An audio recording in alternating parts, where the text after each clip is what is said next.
विलेपार्ले कामगार नाक्यावर प्रजासत्ताक दिन उत्साहात साजरा. विलेपार्ले, मुंबई. प्रतिनिधी. मुंबईतील विलेपार्ले स्टेशनजवळील कामगार नाका येथे मजदूर भाई भाई युनियन 26 यांच्या वतीने 26 जानेवारी प्रजासत्ताक दिन मोठ्या उत्साहात साजरा करण्यात आला. या कार्यक्रमाचे आयोजन युनियनचे संस्थापक रमेश चोहल यांनी केले होते.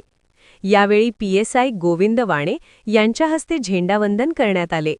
कार्यक्रमाला हेड कॉन्स्टेबल पाटील यांचीही उपस्थिती होती. या प्रसंगी राम मिलन यादवजी, सुनील शहाजी, पराग शहाजी, केताभाई मोटा, कुंभी नारायण, BK शिवानी दीदी, बाबू तत्पेल्ली, नरपाका लक्ष्मण, श्रीनिवास अंजी गोपनपेल्ली, विजयभाई यांच्यासह अनेक मान्यवर व कामगार बांधव मोठ्या संख्येने उपस्थित होते.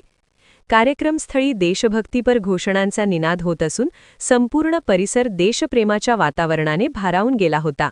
या सोहळ्यातून राष्ट्रीय एकता, बंधुता तसेच कामगारांच्या हक्कांचा ठाम संदेश देण्यात आला.